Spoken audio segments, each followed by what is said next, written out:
Hey everyone, my name is Mike, and this is the board Cyborg. I'm the greatest ventriloquist that ever lived. Welcome back to yet another episode. Today, I've lost my mind. I'm doing something crazy. I'm gonna try to fit all of this into one video, and today what I'm doing is counting down 50 found footage horror films that I've seen, and I'm going to rank every single one of them. I have seen exactly 50 found footage horror films in my day, and today I'm going to sit down and talk about each one briefly, very briefly. You guys know me, it's hard for me to contain my excitement sometimes, but I'm going to try to narrow it down to 30 to 45 seconds per movie and just try to give you a succinct review of how I feel about the film. Now, almost every film on this list I at least enjoy on a fleeting level. There are a couple that I despise. We'll talk about those first, obviously. Now, I want to say I love found footage horror. It all started for me with Blair Witch Project back in '99, and ever since then, I mean, that movie scared the hell out of me, and ever since then, I've been sort of addicted. Not quite addicted, because I haven't seen all of these films, but I've really been into the found footage horror genre. And honestly, the reason why is because I feel like they scare me on a more visceral level. There's a barrier that's broken, that narrative barrier that's broken, that really affects me. And I can understand how found footage horror films could piss a lot of people off and not scare people, but for me, I suspend the hell out of my disbelief, and I'm just in there for the ride, and it feels like you're living through the camera person's eyes, which we are. It's a really cool genre, really cool medium that really harkens back to Lovecraft, because the way that Lovecraft used to write, he used to write as if somebody was writing in a journal, and that it was found by someone and sort of read over and looked over, and then that person would eventually go mad, you know? So it's a genre that's deeply rooted in the fundamentals of horror, going all the way back to Lovecraft, I think at least. And for me, it harkens back to when I was a kid, and I'd watch a movie and not know if it was real or not. You know, we're talking very, very young, but that sense of wonder and imagination and uncertainty, I think that carried over into found footage for me. I grew up with this genre, and it's been such a blast over the last couple decades to watch it evolve. I've literally seen it evolve, seen a subgenre of horror evolve, and that is really, really cool. I'm always excited to see what filmmakers are going to bring new to the table, if they do bring something new to the table, but this genre is always evolving, and we've got offshoots of found footage films now, which are going to be included in this list, by the way. Mockumentaries, screen life movies, found footage. Found footage is sort of the umbrella. I think mockumentaries and screen life fall under that umbrella. I'd love to know what your favorite found footage horror films are, so feel free to leave those down in the comments below, and we could get a little discussion rolling as usual. So sit back, relax, kick up your feet, crack a beer. Let's do this. Found footage horror films, 50 of them, ranked. Let's go. My number 50, the worst found footage horror film that I've ever seen. Hence being number 50. Apollo 18. This movie is garbage. One of the worst found footage films I've ever seen. Nothing happens in the first half of this film. In fact, I didn't even finish this movie because it was so boring and so pretentious and stupid. Number 50 is Apollo 18. Can't stand this movie. Now, a lot of these I don't own, and this one coming up next is one that I don't own yet. That is 49 Hell House 2, or Hell House LLC 2. You'll see the first one pop up on this list a little, earlier on in the list, because I actually enjoyed it. Hell House 2, man, what a disappointment this sequel was. It has a really clunky narrative structure. I hate found footage films that go, flip-flop back and forth between exposition and interviews and then back to the actual footage. There's an actual line in this movie. It has a white font on a black background, and it says, "The following footage may be considered highly disturbing," or something like that. And I was like, are you kidding me? You're about to scare us, but you let us know you're gonna scare us? Fuck you, Hell House 2. I couldn't stand the movie. It is a really bad sequel. My number 49. 48 is my least favorite George Romero movie ever. Rest in peace, homie, but god damn, you did not know how to make a found footage horror flick. Where do I start with this? Abysmal acting, abysmal special effects, just CG blood everywhere. This suffers mostly from that problem of where the fuck did that camera come from? That whole thing with found footage. Like, wait, how are we seeing this? What? And there will be like, oh god, it's so bad. Just bad effects, bad exposition, narration, just one of the worst zombie movies I've ever seen. I hate this movie. Ick. Diary of the Dead. Ugh. Get out of here. Get out of here, kid. Now, I think I'm going to be in the minority on this one. My number 47 is Mr. Jones. Okay, obvious Blair Witch vibes here. You could even look at the cover and know that. It's got some really good setup. It's got some really good moments, good acting. I think John Foster, brother of Ben Foster, is in this one. The ending, the last 20 minutes, I felt like there was some shoddy camera work in terms of how are they getting this? Where does the found footage come in here? I could see how a lot of people love this movie and love the ending, but for me it just didn't deliver. I love the lore that they set up in the first hour of the film, but I was never really too scared, and that's weird because Blair Witch still scares the hell out of me. The woods, weird mystical lore sort of going on. This one just didn't hit home for me. My number 46 is The Visit, M. Night Shyamalan. I don't hate this movie, but I don't like this movie either. Again, some really creepy scenes, like under the house or under the deck. There's this scene where the kids are playing hide and seek, and then the grandmother starts coming towards the camera, and it's really creepy. Cringeworthy dialogue. One of the boy in this is like an aspiring rapper, and it's the cringiest shit I've ever seen. It's awful. So the acting isn't great. The old woman in this is pretty memorable. The twist isn't bad. I didn't per se see it coming. It wasn't too bad. Shyamalan doing found footage, not one of the best. My number 46. Number 45 is Paranormal Activity 2. Now, I've only seen Paranormal Activity 1, 2, and 5, the marked ones. So far, this is my least favorite of the Paranormal Activity movies. Now, you gotta bear with me because a lot of these films I saw years ago and didn't have time to rewatch them or brush back up on them. I just remember watching this with a buddy after watching the first one. We were big fans of it, and just kind of one-trick pony. It seemed to sort of do the same thing. I don't remember shit about this movie. It wasn't as scary, wasn't as effective as the original Paranormal Activity was for me. Just ultimately forgettable. Number 44. I do own. It is the Atticus Institute. I watched this a few weeks ago doing research for this video, and this one is a possession story in its essence. It sets up some really cool ideas with this woman who seems to have psychokinetic abilities, and she's able to move things around, but they throw all that shit out the window, and it just falls into a standard possession story, and it's not very moving, it's not very scary, it has a few moments, but this one, decent acting and everything, it didn't stick with me. A really good performance by the lead girl, though. I don't know her name, but she did a really good job. I just felt like this film just missed the mark. Not a fan. My number 43 is The Tunnel. Now, I got this one actually for free plus shipping. The company that was doing these was doing a limited run of them. My buddy let me know about it, and for like $5, I was like, hell yeah, I'll take a copy of this. This has a little film strip in there. A lot of people love this movie. I believe it's an Australian found footage, very low budget film. It has its moments. It's effective at points. Really cool setting, like the underground sort of tunnels, I think, again, in Australia. Decent performances around, but really doesn't have much to deliver. And it goes for the minimalist route that Blair Witch Project goes for, and I just don't think it hits home as much. It just doesn't come together for me, and the ending was a little off for me. But The Tunnel, I'm glad to have it in the collection. It's one I'll revisit down the road.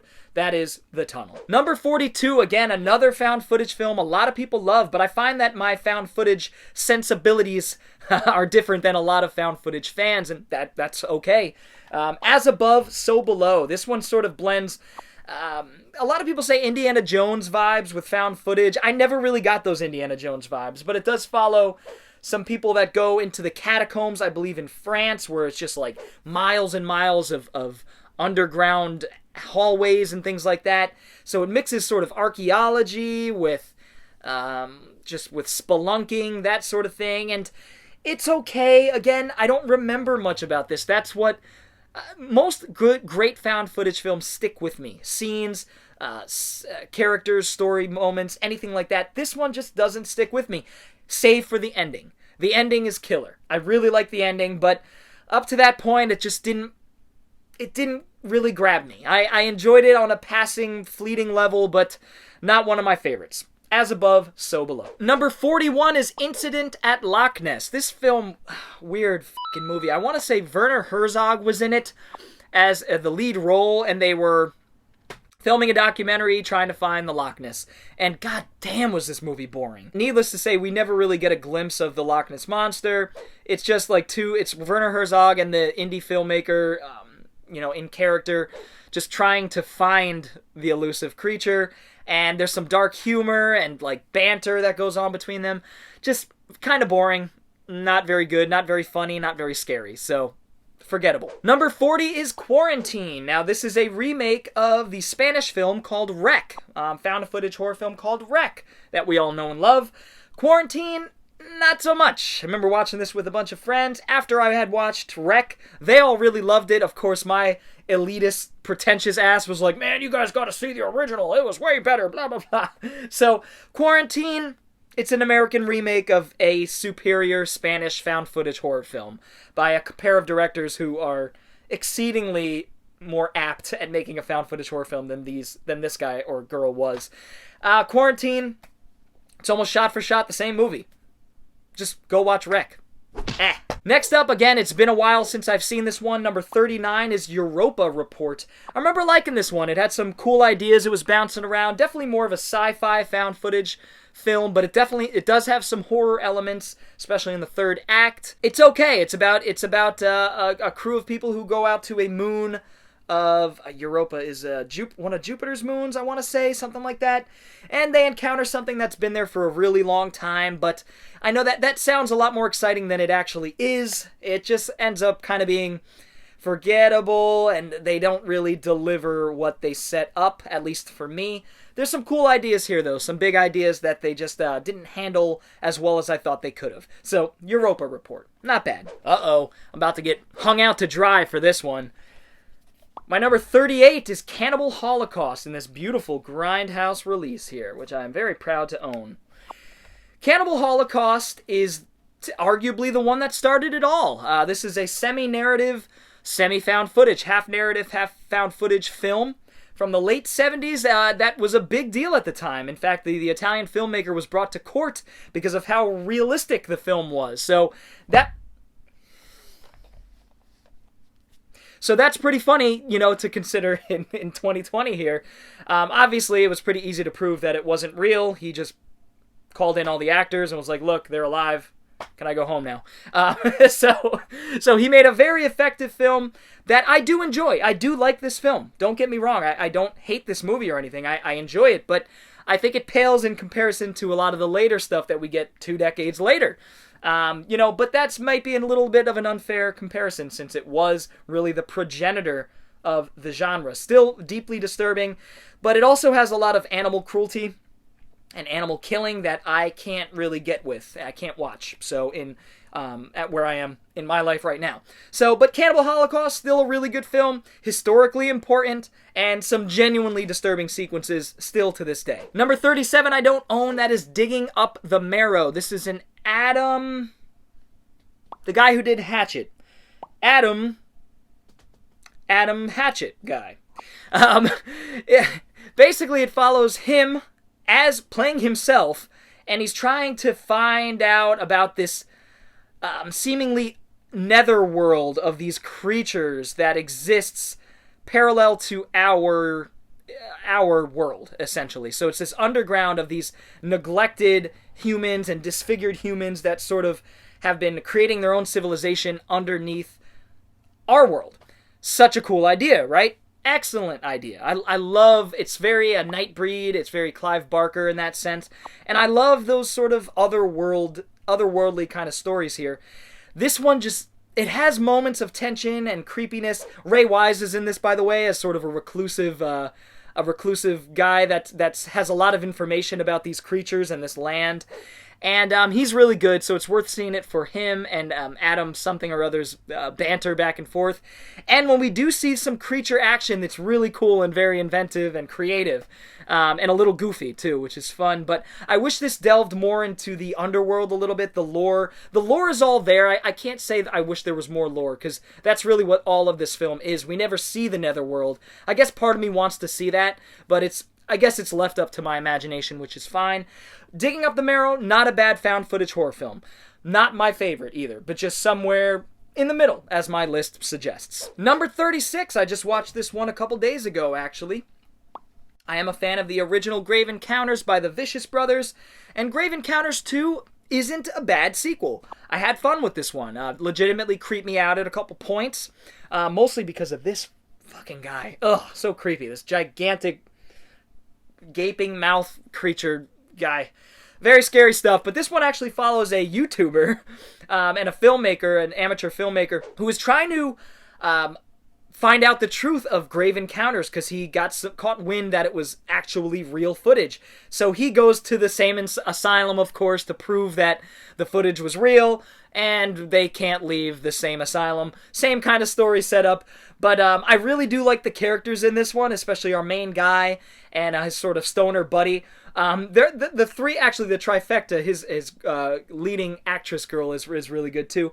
And yeah, it's just one of those movies that sort of messes with your head. The guy from the original comes back to make an extended cameo sort of thing and connect the two movies.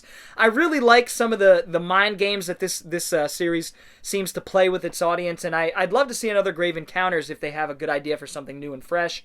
Grave Encounters 2, not a bad film. I enjoyed this little found footage outage. Next up, number 35 is The Last Broadcast. And actually, this was the last movie I watched to make this list. I watched this morning, actually.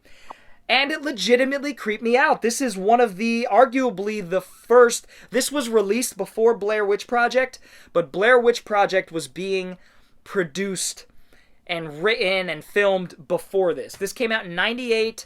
I want to say 98, where Blair Witch was 99, but Blair Witch had been had the idea since 93, and they were filming since 97, so I don't think there's a rip-off scenario here. I think it was just converging good ideas. And so The Last Broadcast follows a group of sort of pre-YouTubers in a lot of way. They have this locally syndicated show, this really crappy sort of fact or fiction show where they try to figure out fact or fiction. In this case, it's Jersey Devil. So they travel into the woods, not unlike Blair Witch Project, and get in way over their heads. Now, this one is done in a mockumentary style. Really, really effective, really believable, great acting. I just really got into the lore and the vibe and the atmosphere of this film. It really creeped me out. Until the last 10 minutes of this movie. This film would be much higher on my list if it wasn't for the last 10 minutes that literally throw out the found footage idea. Literally throw it away and start giving us objective angles.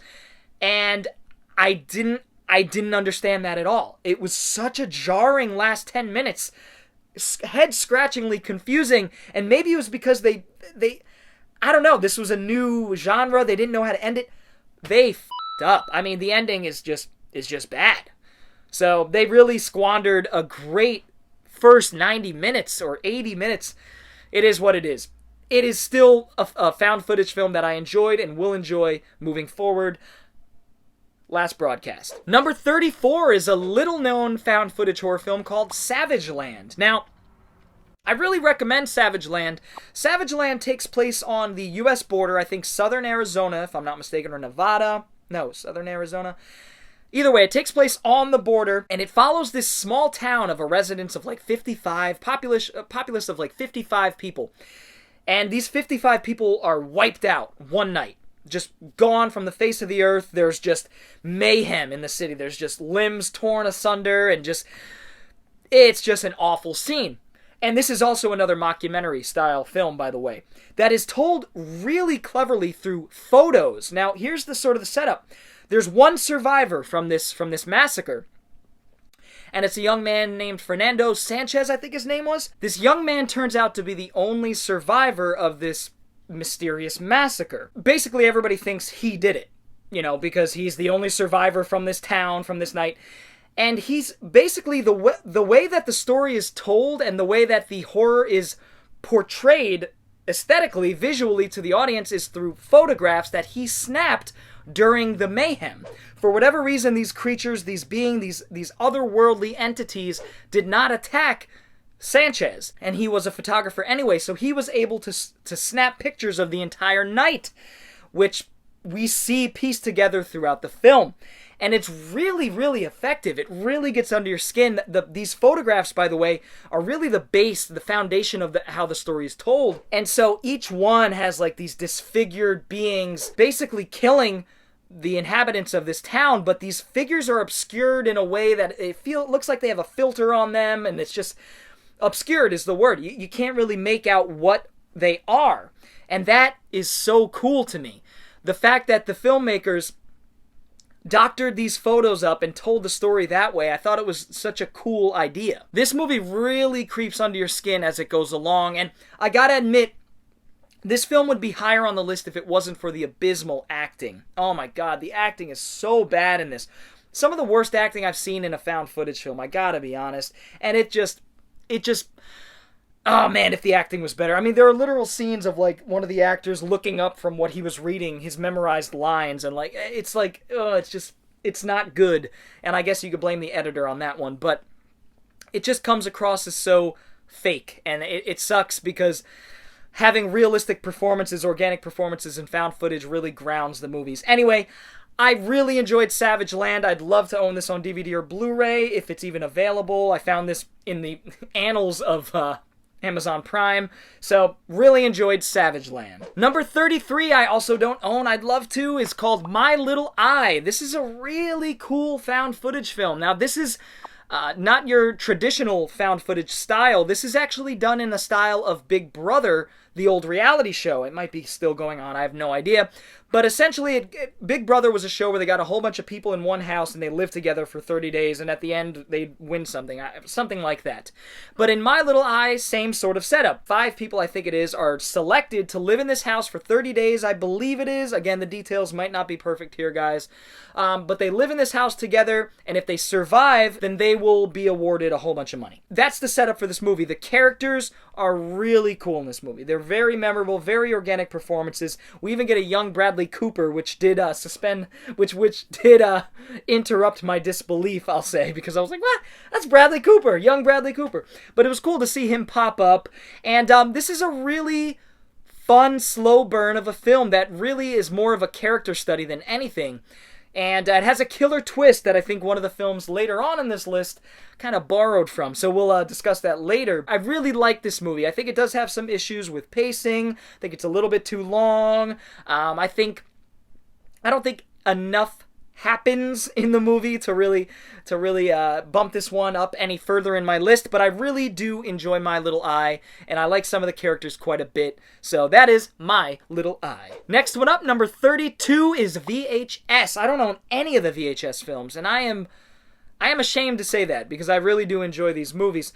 VHS, the first one, I like this movie. Not as much as VHS 2, spoiler, that'll be later on in the list, but VHS has some pretty decent segments. Of course, I love the idea of a VHS being found by a group of kids, and on this VHS are a whole bunch of these little stories, quote unquote. And I like the setup. I like the wraparound enough. The most memorable story for me in this one was the last one. It had like a date as a title, at something 98, I want to say.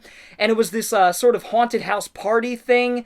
And this group of people go into an attic and shit hits the fan. And it is super creepy, super scary, and a great way to end the film. So I do remember quite a bit about that story, and a couple of the other ones weren't bad. There was one that took place solely on a desktop, which was sort of the prototype of the screen life genre, which is kind of cool. But overall, not a bad found footage anthology film. And to be honest, it was really the first of its kind, found footage horror anthology. There may have been a couple before it, but VHS was really the first to popularize it, so I really enjoy VHS. Number 31 is The Bay. This is Barry Levinson stepping into the ring to do a found footage horror film. This one takes a very realistic approach to a sort of a pandemic breaking out. I want to say this is some sort of a parasite from the ocean. This sort of starts happening to this one little town, and it's just documenting the initial outbreak and how it moves along. And yeah, it's a really cool flick. I mean, I thought it was a really well done found footage horror film that did get under my skin quite a bit. Any sort of stories like this kind of do if they're told right. But it's cool because it uses iPhones and street cameras and things like that, and it feels like a nice cohesive found footage horror film that has some genuinely scary moments. And I don't know, really like The Bay. It's one that sort of came and went, so I like it. My number 30 is Noroi the Curse, directed by Koji Shiraishi. I remembered his name. And so, Noroi the Curse, not a bad movie. I really did enjoy this one. A lot of people love it. I didn't quite love it. I thought it had some really great things going for it, like memorable characters. I'm always reminded of the tinfoil guy in that movie. It just has some things that really bug me. I think it's way too long, for one. I think it does a really good job with the lore and setting up the I don't know, just setting up the lore and giving us just enough information about what's going on for us to stay sort of motivated to keep watching. I really dislike when found footage filmmakers show something and then go back and show it again, like through editing. It's like, look at what we see. The Japanese found footage films seem to do this more often. I don't know what it is. It's just sort of emphasizing what the audience should have just caught. But see, I like that. I like having to pay attention and, ooh, I just saw that. But then they go back and show us even more clear, and I'm like, all right, well, that's not scary anymore. So Noroi does this a few times, but where this really excels is the performances and the lore that is built up surrounding this story. Really creepy story, I will say, about sort of a Japanese demon that inhabits human beings, and a kutabuga, something like that. And I really like this movie. I just wasn't as blown away with it as it seems the majority of people are. But it was my first Japanese found footage horror film, I think. So, thumbs up for that. Noroi the Curse. Number 29 is the St. Francisville Experiment. This is one that had escaped me for years and years. It came out around 2000, so we're talking a year after Blair Witch, very, very early found footage. I don't even want to use the word ripoff, because it does some things that I think are very different for the genre, especially for the time in 2000. It gets a whole bunch of people together to investigate a haunted house. I know this sounds cliche, but in 2000 it was a new thing. It was, I think they went in a good direction for a clone or ripoff kind of thing. I like this movie a lot. I really do. I gotta say that the performances are organic and natural, and their chemistry, the characters' chemistry is really, really good, I thought. And it's very minimalistic. There isn't much that goes on. There's not much that we see, and that way it's a lot like Blair Witch, but there's a fine line of when found footage films become effective, and I think a lot of it rests on the performances and the setting.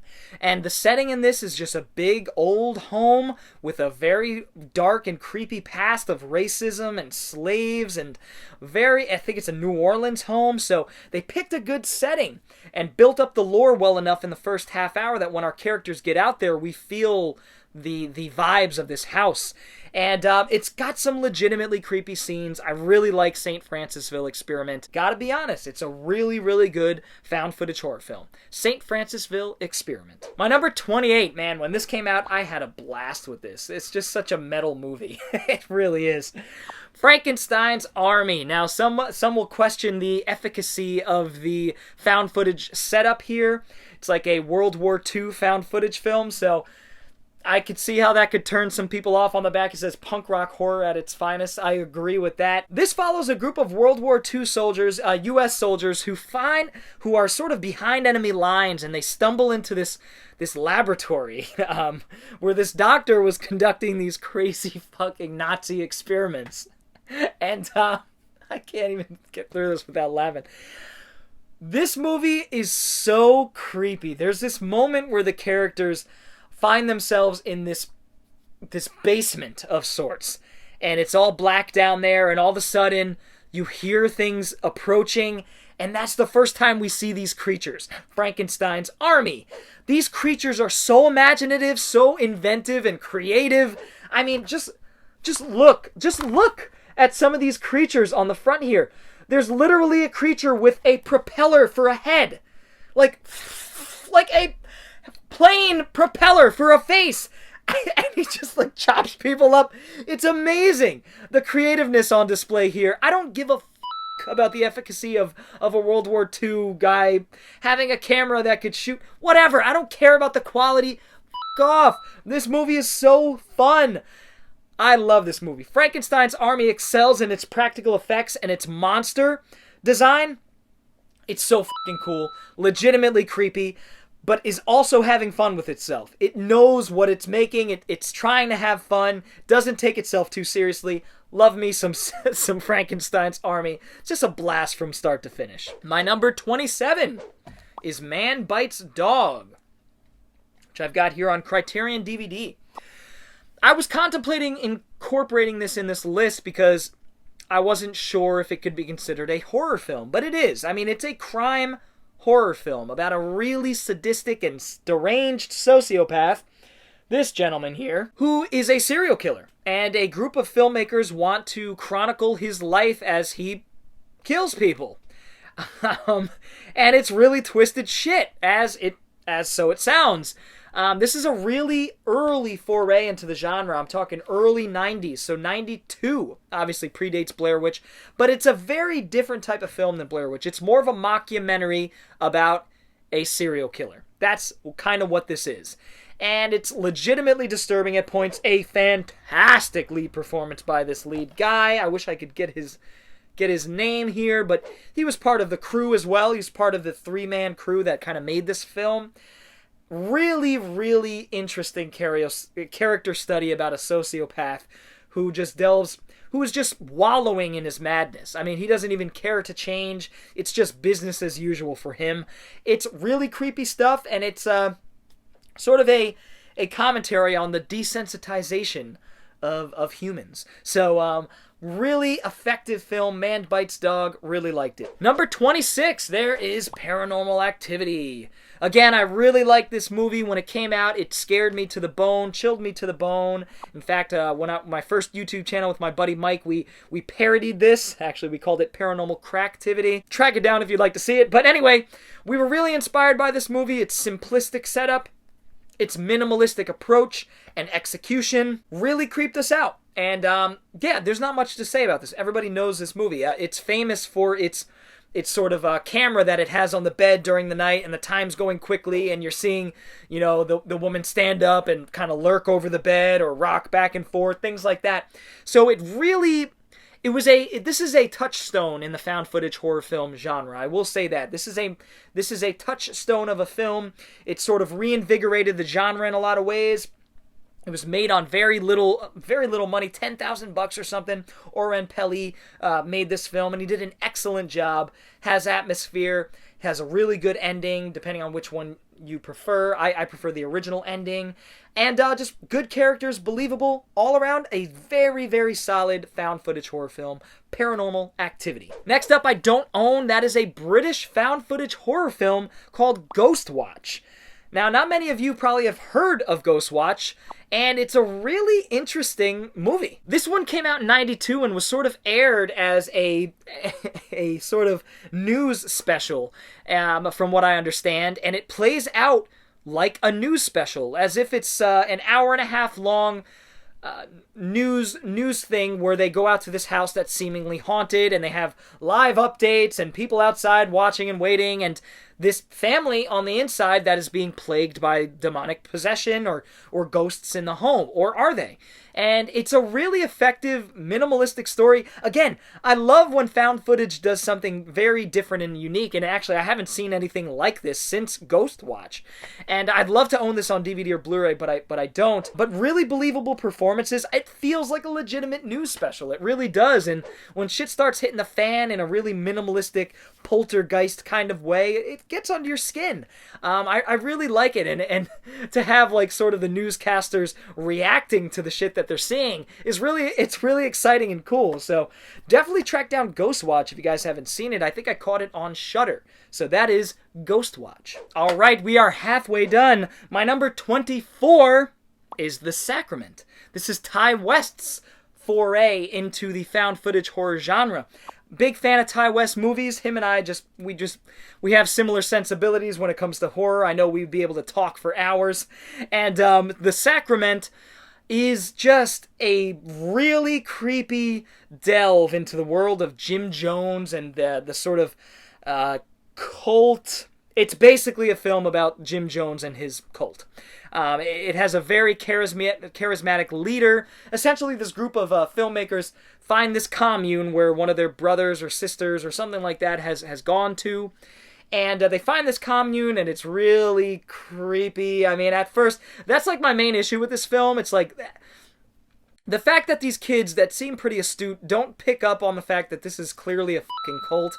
Find it a little unbelievable, but once you suspend that disbelief, this movie is really effective, especially during the second half of the movie. And this movie, I give props because it goes there. I'm not going to say where it goes, but it fucking goes there. This really is a found footage sort of mockumentary film that follows closely the events of Jonestown and Jim Jones. So it's really effective. It goes all out by the end, and I can't recommend it enough. Check out The Sacrament. Number 23 is Creep 2.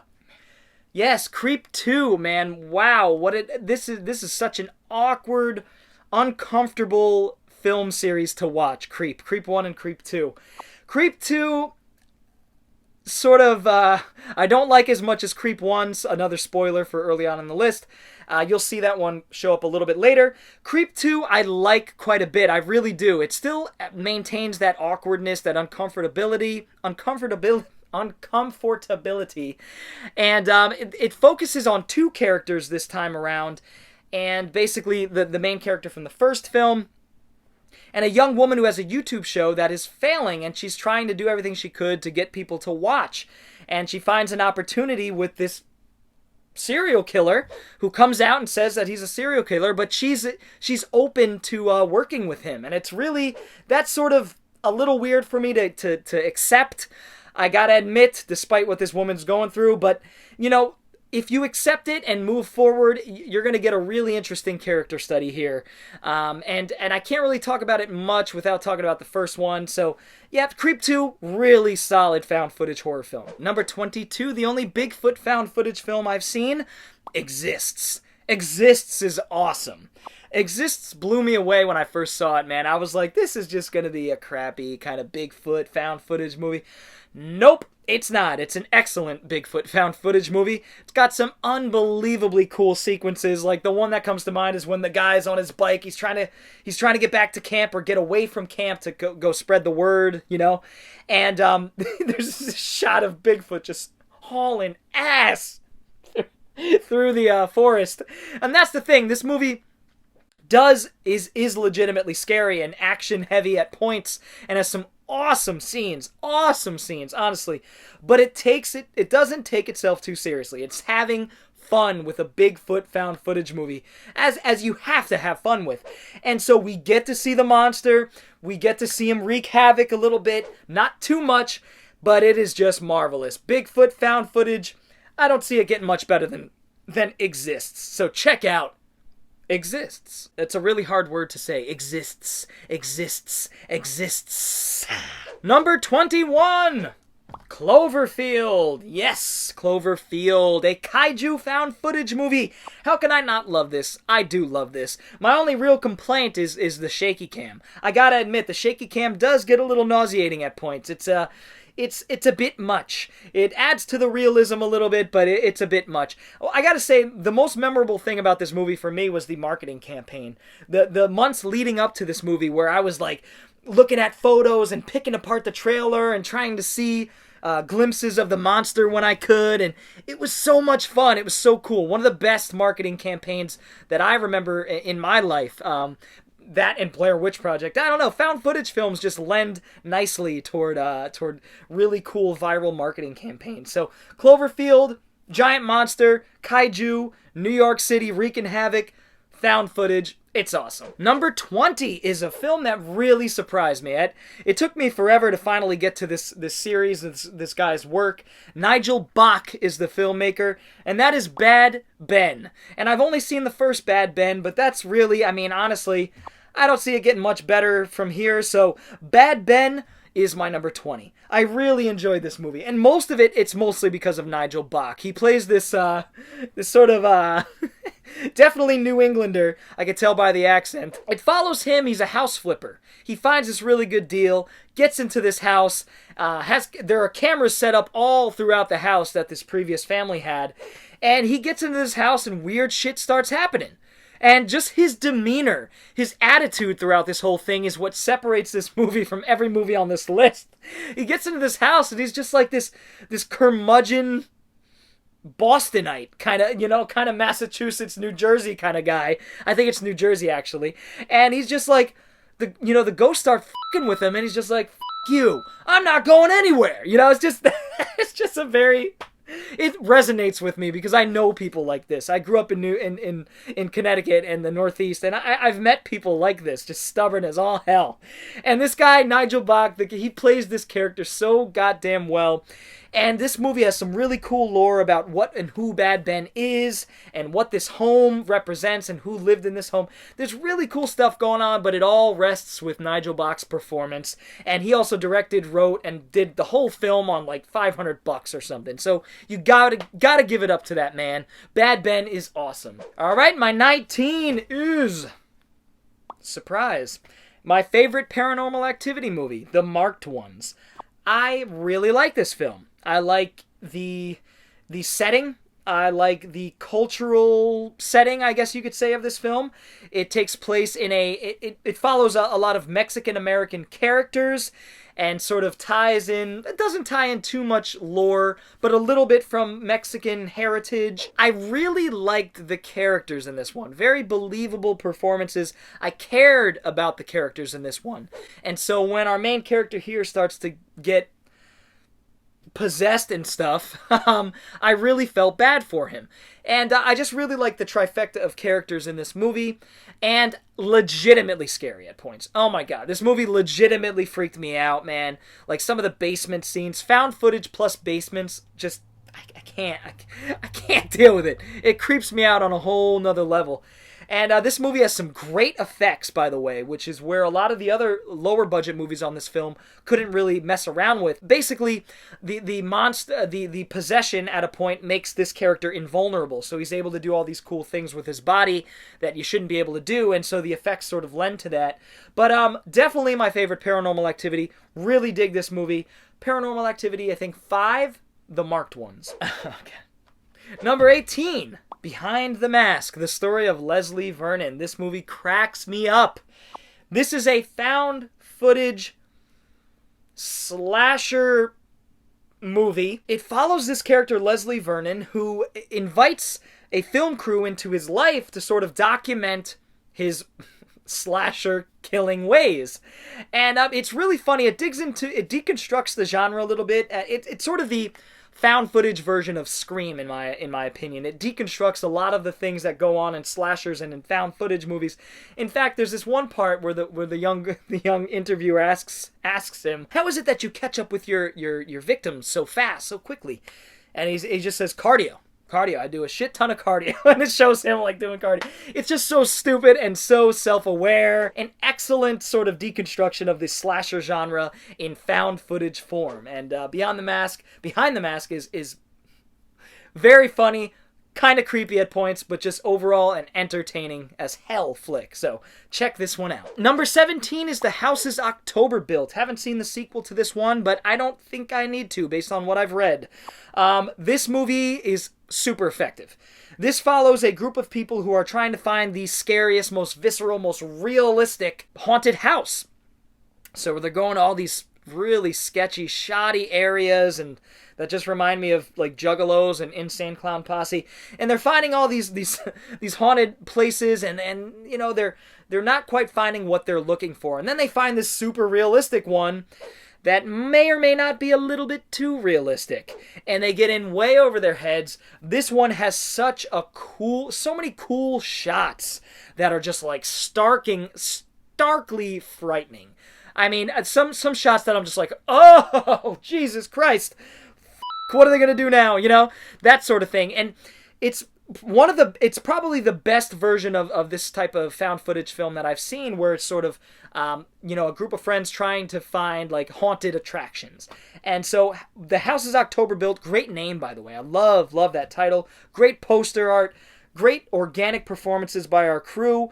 You got the comic relief, you got the straight guy, you got the female in the group, sort of stereotypical in that way, but you really care for these characters once shit starts hitting the fan, and that is the sign of a great found footage horror film, in my opinion. This film is very, very scary. Very scary, very metal, very Halloween. Check it out. The House is October Built. Number 16 is Lake Mungo. Lake Mungo is more of a mockumentary style of film, I will say. And it's a ghost story. It's a traditional ghost story, in fact. Arguably gothic, sort of, in a lot of ways. It basically follows this family who just lost their daughter in a mysterious accident. It shows this young woman who is basically being haunted, and she's not really telling anybody about it, but the story is told through sort of her psychiatrist and her family members in a very sit-down, mockumentary type of style. It's very serious. There are no moments of levity. It's very hopeless, very grim, and so creepy. It just gets under your skin. The atmosphere of this movie, like I said, it's dismal. It's dreadful. There's no light at the end of the tunnel. There's no levity. And that's what this film excels in. It is a traditional ghost story set in rural America that takes on the found footage mockumentary style. And it's very effective. Definitely one of the scarier films on this list. It just creeps up on you, man. Love Lake Mungo. Definitely check it out. Number 15, I do own. That is Afflicted. Man, this is a cool fucking movie. Afflicted essentially is a found footage vampire film. I'm sorry if that's a spoiler, but if you know anything about this movie, you know that that's kind of what it is. Even the title and everything kind of gauges you towards that. And so Afflicted follows this this group of, I think it's 2 dudes. I think one of them has a chronic disease, if I'm not mistaken. So they decide to go on a trip and document everything. And one of our main characters is afflicted with some sort of a disease. And as time goes on, you kind of realize what this disease is. And this has some great usage of found footage, some really tense, fast-paced action sequences in this one. And it's such an interesting concept of showing a normal human being sort of afflicted with this curse and transforming into another monstrous being. And that's what this film documents. It's really, really effective. Check out Afflicted. Number 14, Creep. Now, this is what I'm talking about. Creep. Creeped me the f*** out. Mark Duplass stars in this movie and helped produce it and everything as well. Patrick Bryce directed this one. I think Duplass wrote it as well. Either way, he plays this character on the back, who is one of the most... He's a character that makes me most uncomfortable while watching film, in any film I've ever seen. He is just so creepy, so awkward, so off, so idiosyncratic, insane when it comes down to it. I really can't talk about this film too much, but it follows a filmmaker or a struggling filmmaker who's trying to find some work with his camera. He takes on this job where he's just going to document this one day in this guy's life. Things spiral out of control and get more and more creepy as it goes on and more stalkerish. And that's all I'm really going to say. Creep is phenomenal. Love Creep. Can't wait to see the third in the franchise to sort of round out a trilogy. It would be nice. So, Creep. Next up, number 13 is Grave Encounters. I don't own, sadly, the original Grave Encounters. This film was brilliant when it came out because it was the first found footage horror film as far as I know, to play on the ghost hunters sort of idea, where it's like a paranormal show, like reality show. So a group of these people go into this mental asylum to find out if it's haunted or not, and our lead host guy is totally about business. He wants to make a good show and everything, and he's kind of brushing off all the shit that's going on until he can't anymore. Legitimately creepy scenes. I'm a sucker for mental asylum movies. There's something about it for me. It's a very visceral feeling that these movies give me, and I loved Grave Encounters. Legitimately creepy sequences, and that ending just scares me to death. It chills me to the bone. I gotta be honest. It's one of those completely, utterly hopeless endings that a lot of found footage films adopt, sort of inspired by the 70s dread from 70s horror films. And I love Grave Encounters. Check it out. Oh man, we're getting close to the top 10 here. My number 12. That's right, my first Screen Life film on the list. That is Unfriended. Love Unfriended. This movie blew me away. Check out my review for it if you haven't already seen it. I got all my thoughts out really well for this one, but it takes place on a young girl's desktop. The entire film, it's a film about bullying, vengeance after death, and it's really a slasher film when it comes down to it, but where this excels is its medium, the way it's telling the story through our young protagonists, through her eyes, essentially. And little things like the cursor, the mouse cursor, spiraling around the send button, things like that, they really help to get inside of the psyche of our characters here and understand what they're thinking on an aesthetic level. It really hit home with me. I love it. Doesn't break any new ground in terms of story, but in terms of the medium, it does. And I think it will be remembered for that. I think it's totally effective. Great performances. Love this movie. My number 11 is Rec 2. Love Rec 2 so much. The Spanish film by Paco Plaza and Jaume Balaguero. You know, so Rec and Rec 2 sort of play out like Alien and Aliens. There's a lot more action in Rec 2. They send in a SWAT team to sort of quell the infection. It's just so cool. We get multiple camera angles from each of our SWAT team members. It does take away from the scariness a little bit, but I think it's fine because it sort of brings more action into the franchise. And I really, really dig it. Love me some Rec 2. Oh my god, one of the scariest films on this list, hands down. Still haven't cracked the Blu-ray. The Taking of Deborah Logan. Oh my god, my number 10.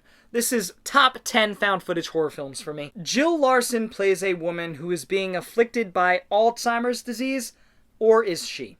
I mean, this is one of those movies where it plays with those ideas. For anyone that's had a family member that has suffered from it and has experienced that, this is really going to affect you on a very deep level.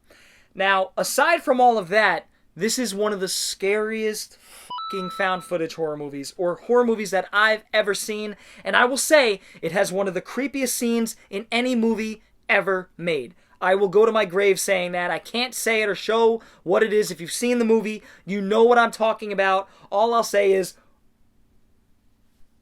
I don't know what that was, but maybe you'll understand what that means. The Taking of Deborah Logan is phenomenal, disturbing, unsettling, scary, awesome. Number 9 is Found Footage 3D.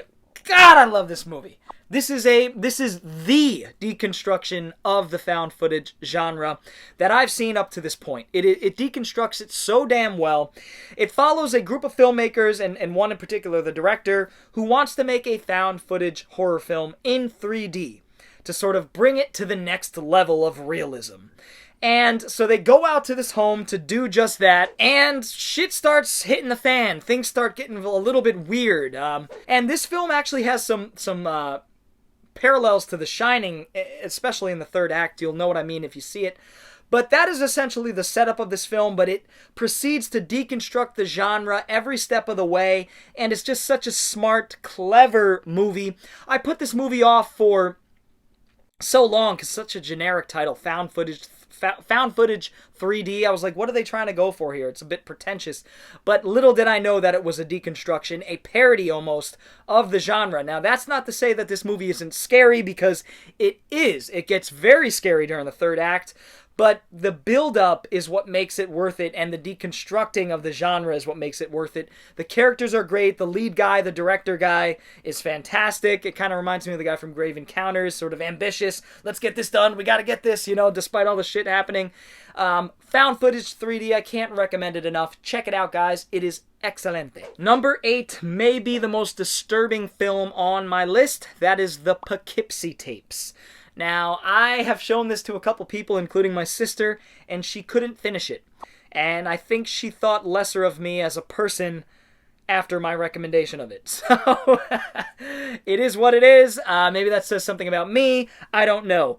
This film is a mockumentary that chronicles a serial killer through these tapes that the authorities find in his closet. A whole bunch of VHS tapes.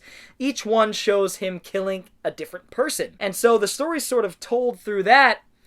And oh my God, this is like Leslie Vernon times 1,000. Man bites dog times 10. It is so disturbing. This dude just kidnaps women, tortures them, and then kills them. And the most slow, painful, disfigure, and sometimes doesn't kill them, which is the worst thing. It is so unsettling, so disturbing, and honestly, this movie is not for the faint of heart. It really, really isn't. I never have said that when it comes to film, but this movie's going to affect you on a deep level.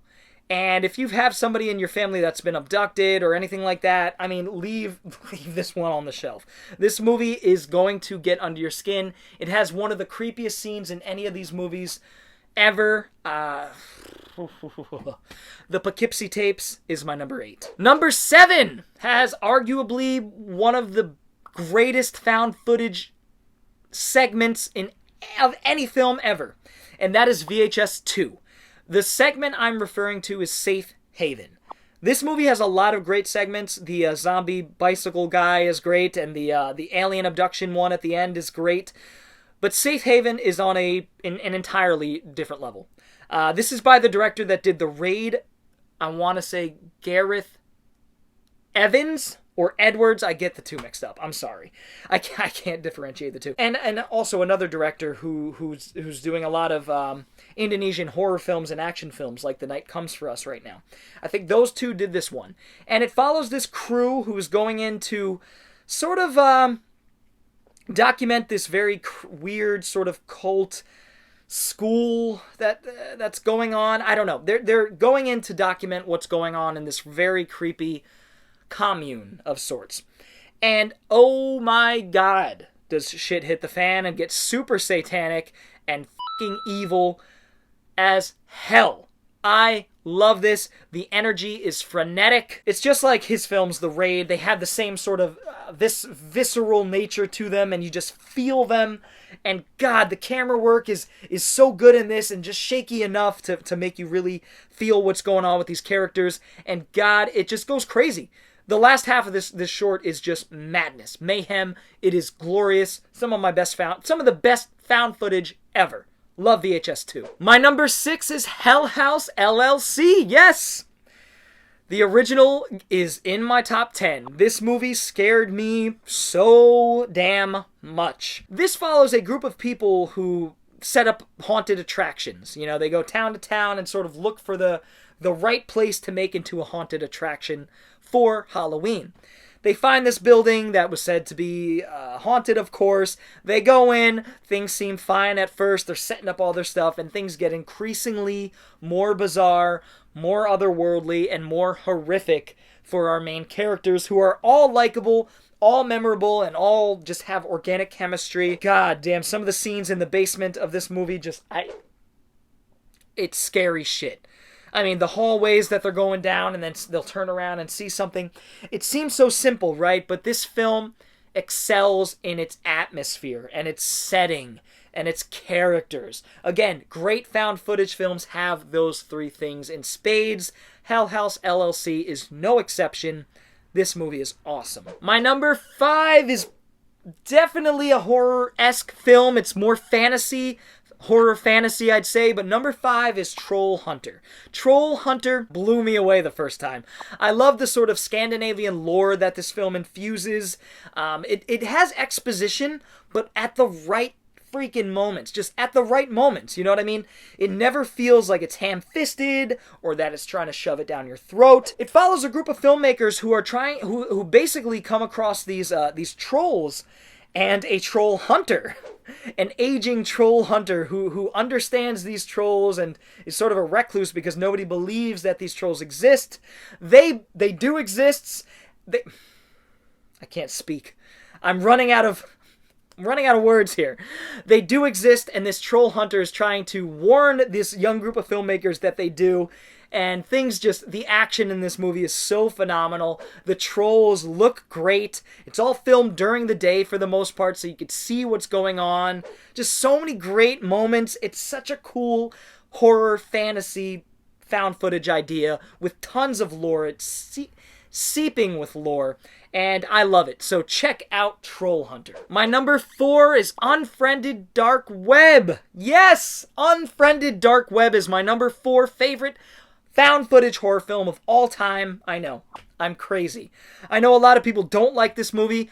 I love this movie. Scared me to bits. Loved all the characters. Loved the format. It takes what Unfriended did and just ups the ante and tells an even better story. A much better story, I'll say. This is a totally dismal, bleak ending twist that I didn't see coming, that I think actually harkens back to My Little Eye. If you've seen both films, you know what I'm talking about. But oh my god, Unfriended Dark Web just excels in its creep factor and telling this really creepy dark web story where these characters, this main character gets way in over his head and he ropes the rest of his buddies in, unfortunately, who they were supposed to be having a game night, but things get increasingly more weird and confusing as they try to figure out what's going on. Unfriended Dark Web is awesome. And it's my number 4. My number 3 is What We Do in the Shadows. This is just one of the best found footage films ever made. I mean, it's more of a mockumentary, and goddamn is it a funny ass mockumentary with this group of vampires who purchase a flat and are living together, and it's just chronicles their day-to-day lives as vampires. And you know, you've got the old sort of OG vampire, you got the youngin' who just wants to go out and sort of just party, and you got the sort of one in the middle, and then you got your newcomer who one of the guys converts.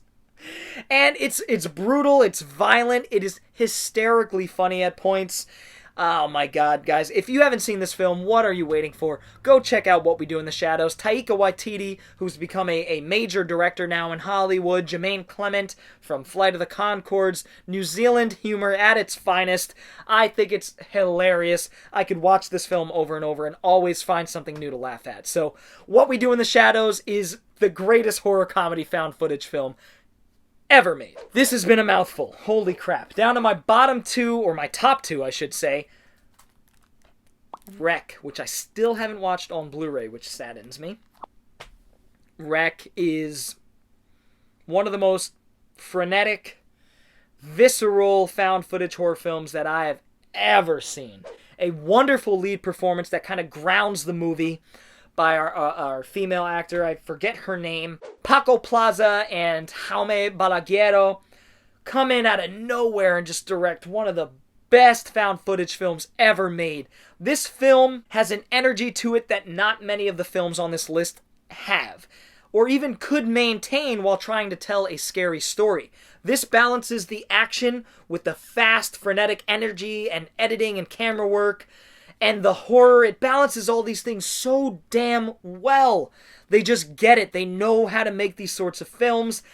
They ramp up the action even more in 2, but what makes this one so special for me is the balance of the action and the horror.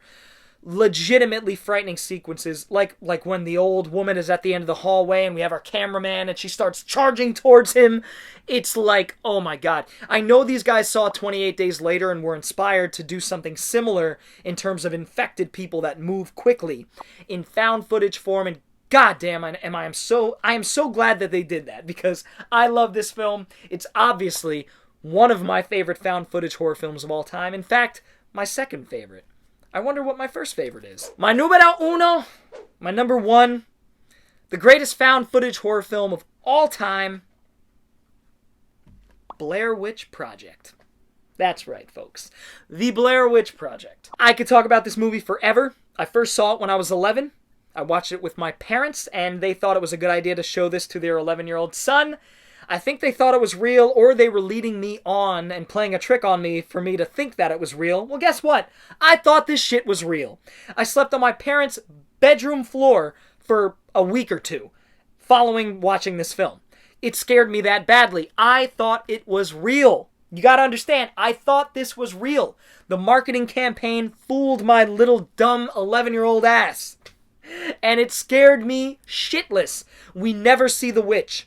We never even hear the witch. We hear little rustling of branches and footsteps and maybe some ethereal voices every once in a while, but this film excels in its atmosphere, its setup, and its supremely organic performances by the main three characters. It sets up the lore in the first 15 minutes and then catapults you into the woods where you get progressively more lost and confused, just like our characters.